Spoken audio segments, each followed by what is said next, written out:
There comes a moment in the life of a nation when silence is betrayal, when continued obedience is suicide, and when bowing to the same hands that choke you is no longer diplomacy, it is surrender. My name is Captain Ibrahim Traore. I do not speak with the polish of career diplomats. I do not wear the cologne of multinational boardrooms. I was not trained in Washington nor groomed in Geneva. I speak from the battlefield where my people bleed and the soil remembers. I speak for a nation that has long been treated like a debtor's prison.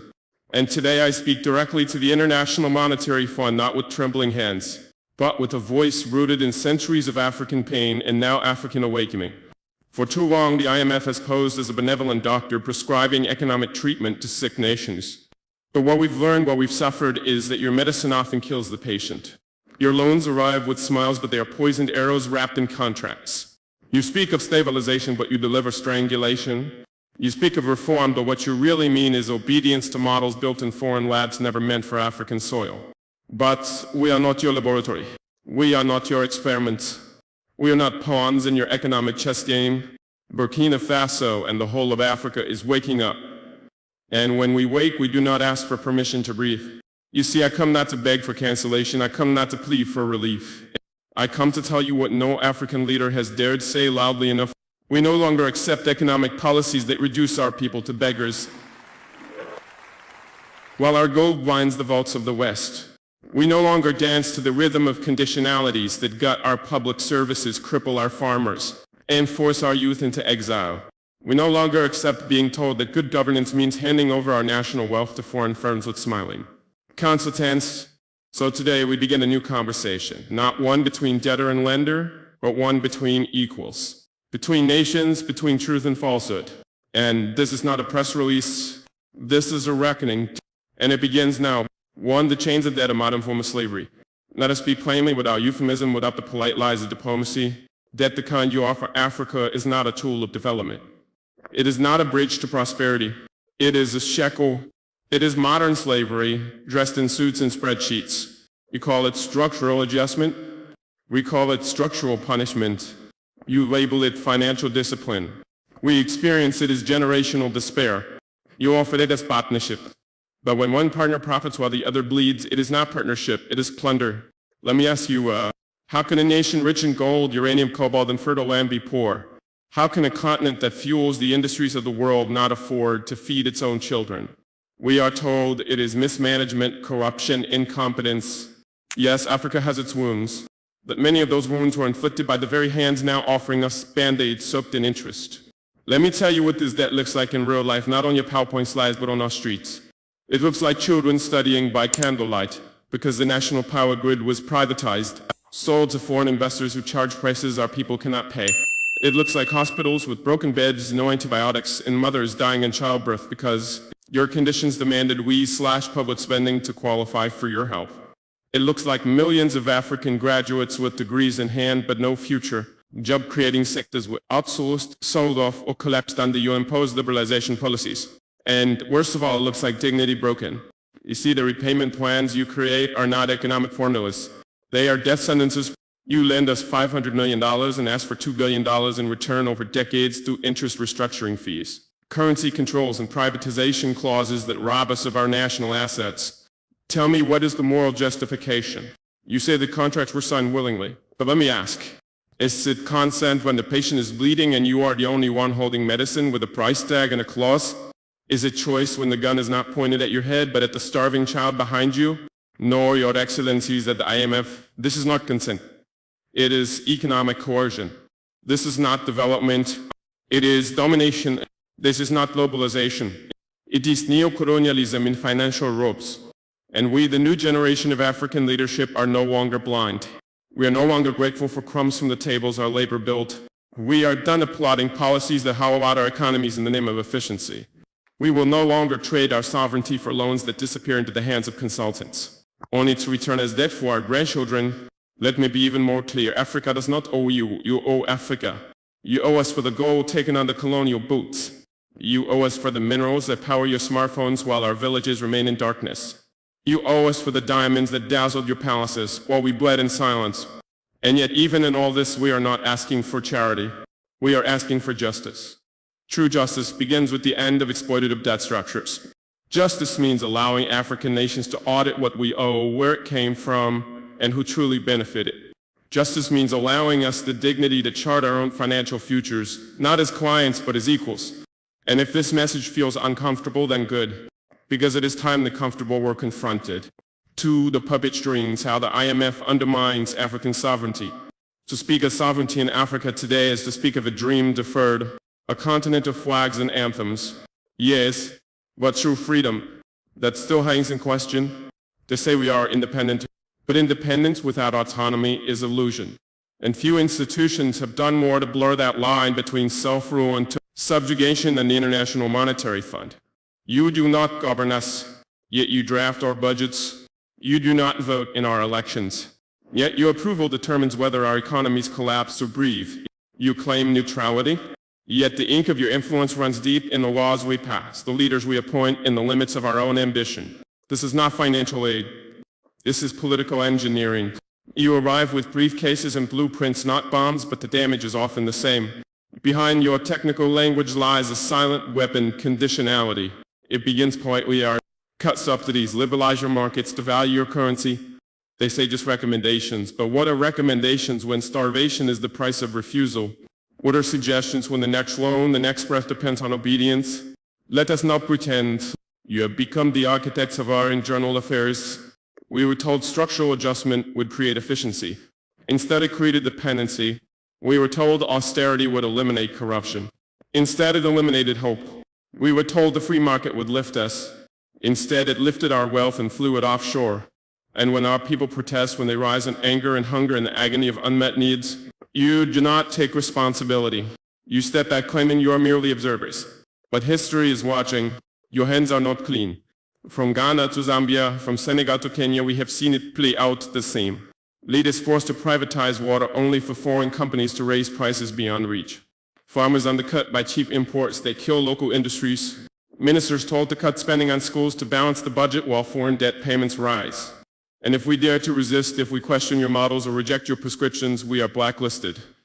Isolate, punished, our credit rating downgraded, our currencies attacked, our leaders vilified in international media as radical, unstable, or populist. But what is more radical than forcing a country to choose between feeding its people and ties, repaying loans it never benefited from? What is more unstable than a society where youth have no future, no jobs, and no faith in politics? Because their nation answers to banks before it answers to its people. Let us be honest.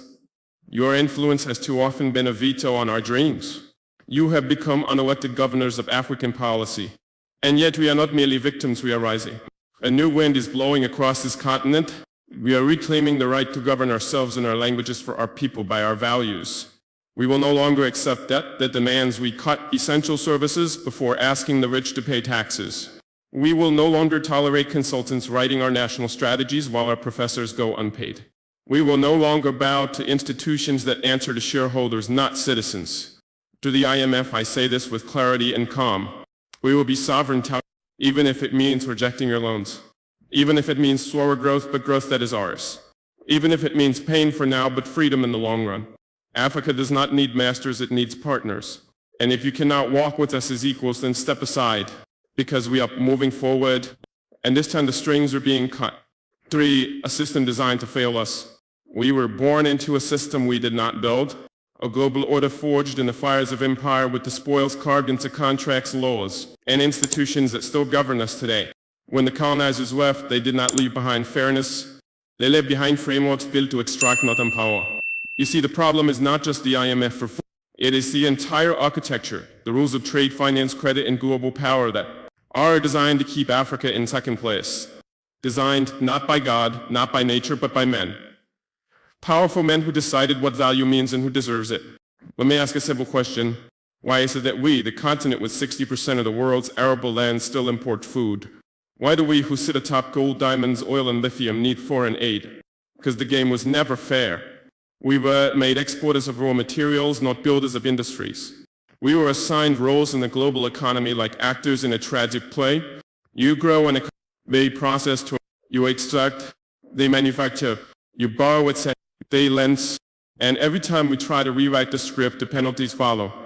Credit agencies slash our ratings. Multinational lobbies threaten sanctions. Tech giants pull out investments, and their media calls us unstable. But what is more unstable than a world where a continent of 1.4 billion people contributes the least to climate change, suffers the most? What is more irrational than a system where cocoa farmers in Cité d'Ivoire who feed the world's sweet tooth cannot afford chocolate?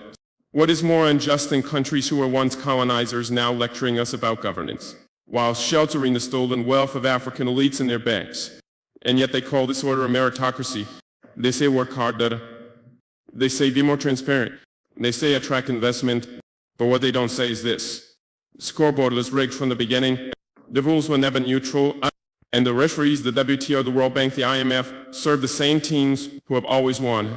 Let me give you an example. When we attempt to support local farmers with subsidies, we are told this distorts the market. Yet the US and Europe spend hundreds of billions on their own farmers every year and call it protection. When we try to build state industries to create jobs, we are told this is inefficient. Yet their richest corporations were born from state-funded innovation from NASA, from war, contracts, from public research. When we push back on exploitative mining contracts, they say we are hostile to business. But isn't it more hostile to extract $100 worth of resources and leave behind $3 worth of schools? Africa is not asking for pity. We are demanding fairness, not charity justice, not handouts equal footing. We are the youngest continent on Earth, and yet the global economy treats us like we have nothing to offer but our labor and our land. But our value is not in what lies beneath our soil. It is in our people, our quota, all minds. They said the system works. We say for whom? It is time we stop playing by rules written without us and start rewriting them in our image. We do not seek to burn bridges, but we will not walk across those that lead only to more chains. So hear this clearly: we are not broken.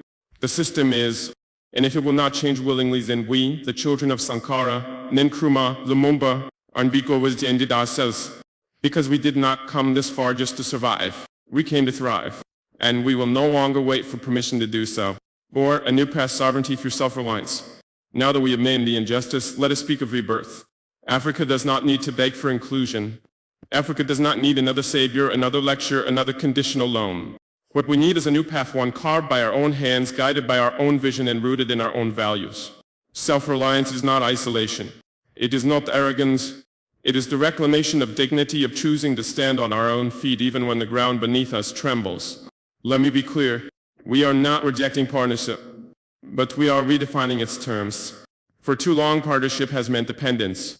It has meant waiting for approvals, for grants, for loans, while our people starve and our youth flee across the seas. This is not partnership. This is bondage with a friendly smile. So we must build differently. And it starts with 5 principles. 1, feed ourselves first. No nation is truly sovereign if it cannot feed its people. How can we speak of independence when a drought in another land dictates the price of bread in ours? We must invest in agriculture, not as a tool of survival, but as a pillar of power. From seed sovereignty to irrigation, from cooperative farming to agro-processing, Africa must rise from subsistence to abundance. Let every village become a fortress of food security. Let every farmer become a nation builder. To educate, to liberate. The most dangerous weapon colonialism left behind was not the gun. It was the syllabus, a curriculum that teaches us about foreign kings but not our own heroes, that praises foreign philosophers but ignores African science, innovation, and wisdom. We must rewrite education to raise children who know their worth, who build with purpose, who innovate with pride. Let us teach coding alongside crops. Let our schools be laboratories of freedom. We must educate not just to pass exams, but to shape destiny. Be produced. Raw materials leave Africa. Finished products return 10 times the price. This is therefore in the mask of trade. We must process, manufacture, and innovate locally. It is not enough to own the mines. We must own the means to refine, package, and profit. We must support African businesses, protect our infant industries, and end the addiction to imports. This is how we create jobs. This is how we keep wealth in our borders. Let the world come to buy from Africa, not just to take. For unite or perish. A fragmented Africa is a weak Africa. We cannot negotiate with the world as 54 scattered voices. We must integrate economically, politically, and technologically.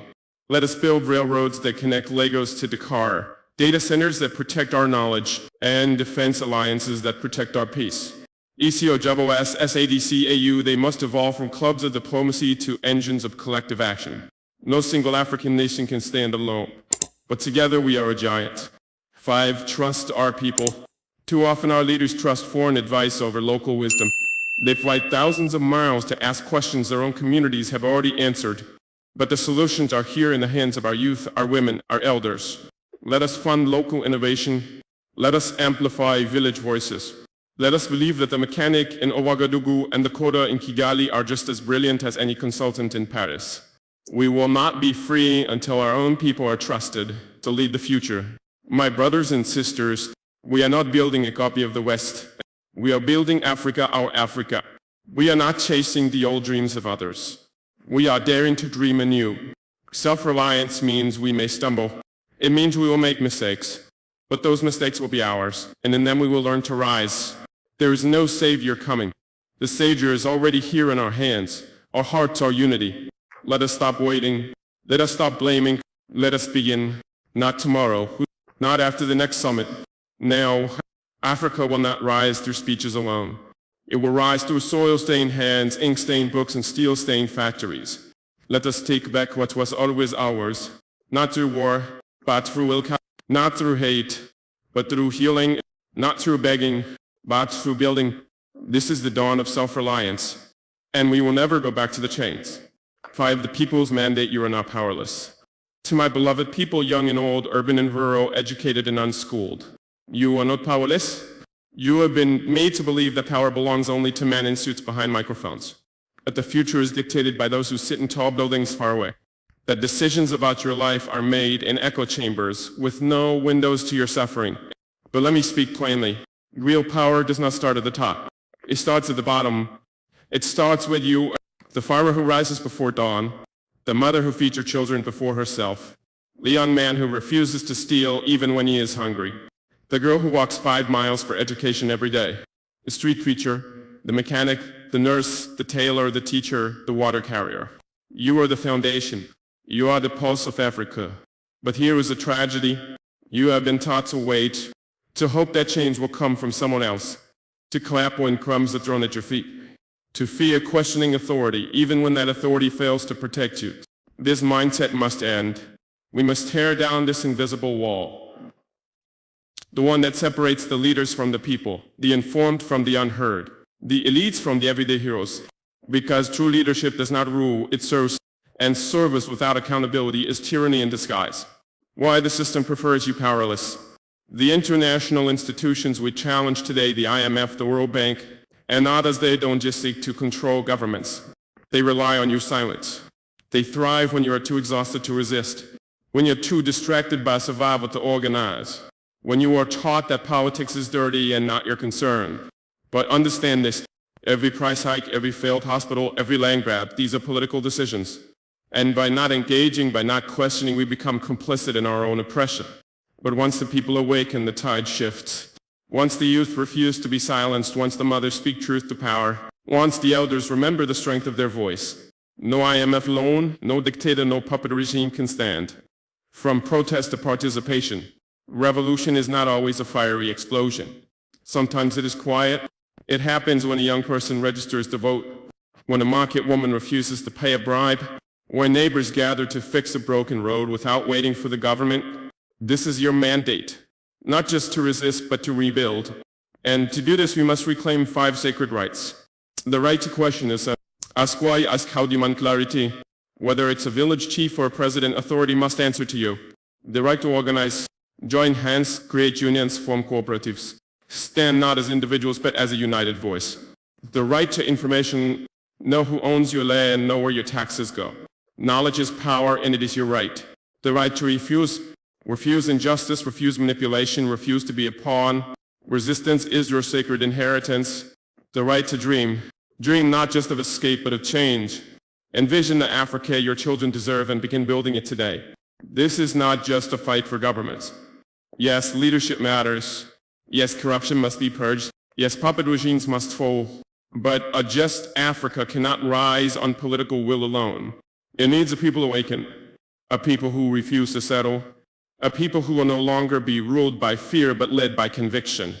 You are not spectators, You are co-architects of the new Africa. Every action matters. Every voice counts.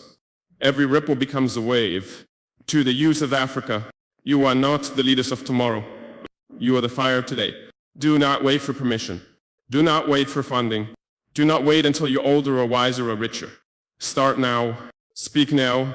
Organize now. Build now. Because if you don't shape your destiny, others will sell it. To the elders, we need your wisdom, not your silence. You've seen regimes rise and fall. You've endured hardship, betrayal, and hope. Now is the time to guide the young, not with cynicism, but with courage. To the mothers, you are the backbone of every revolution. It is in your arms that nations are raised. Do not let the world call you weak. You are the guardians of justice. To every African listening, this is not Ibrahim Chakor's fight alone. This is our shared mandate. To demand truth, to reject fear, to build a continent that finally honors the dignity of its people. Power is not something given. It is something realized. And today you must realize you are not powerless. Seek a reckoning, the fear is your awakening. My beloved sons and daughters of Africa, by now you must understand, we are not in a battle of guns. We are in a battle of narratives, control, and fear. The institutions that chain us, whether called the IMF, the World Bank, or the silent elite who never show, their faces are not afraid of our armies. They're afraid of our awakening. Because an awakened African is a dangerous thing. The game they played so well. For decades, they told the world that Africa was the problem, that we are corrupted, that we are incapable of governance, that we are dependent, primitive, and always needing help. They told us these lies so many times that we began to believe them ourselves. So we begged, we borrowed, we bowed. But in doing so, we forgot who we are.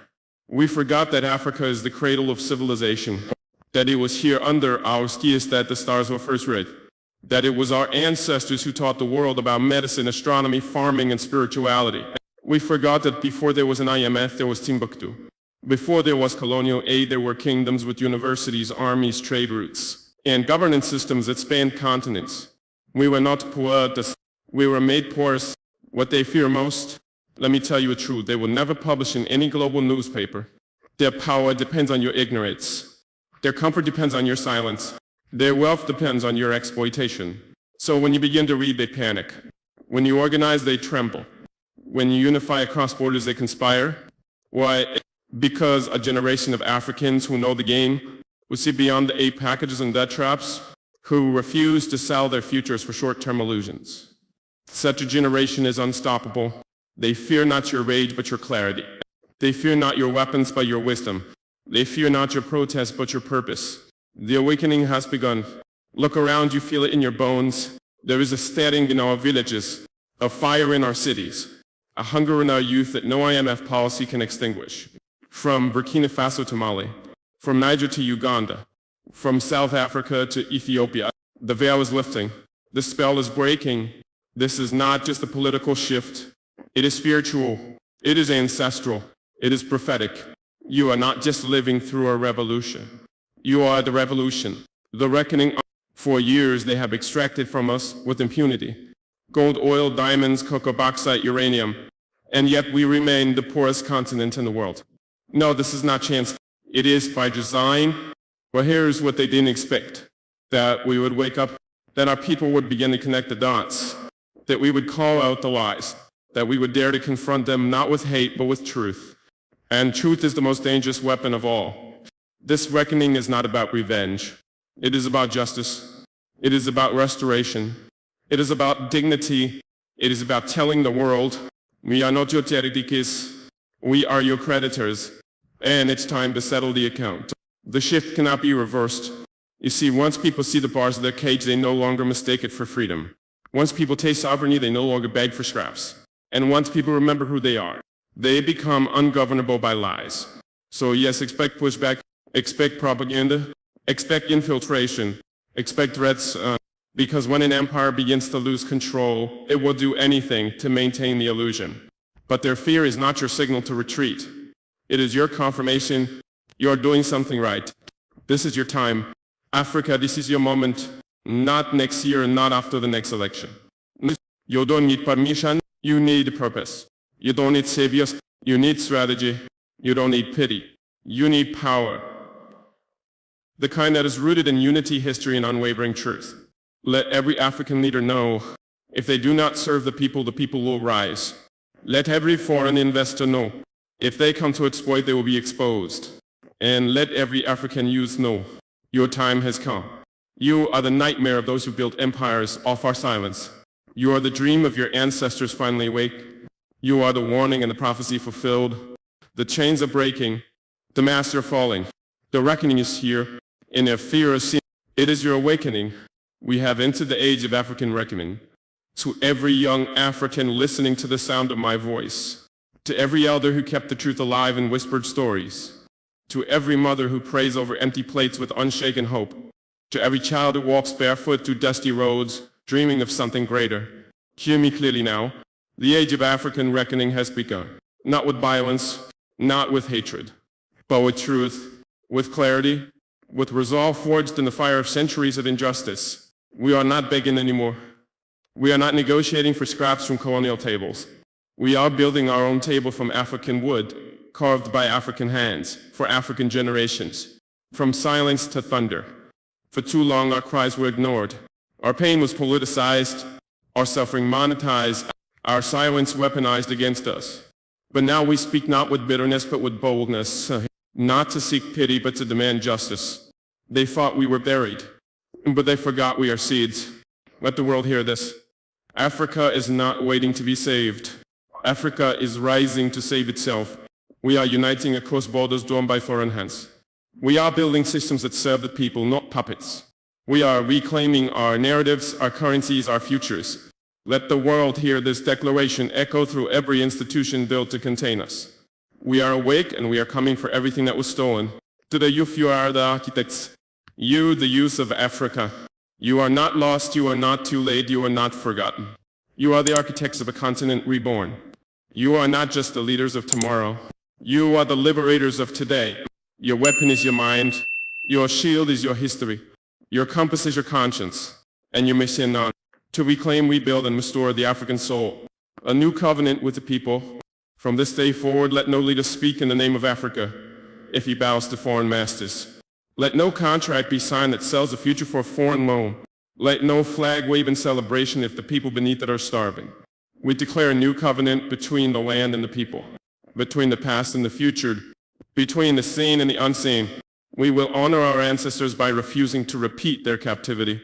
We will bless our descendants by ensuring they are born into dignity, not debt. This is our sacred duty. This moment, this reckoning is not about me. It is not about a single government, a single speech, or a single protest. It is about a spiritual awakening, an ancestral uprising, a generational fire that cannot be extinguished by fear or foreign hands. So let it be written in the hearts of all Africans. We will rise not as victims, but as visionaries. We will forgive, but we will never forget. We will extend our hands in peace, but we will not bow in submission. Africa, remember who you are. You are the drumbeat of the earth.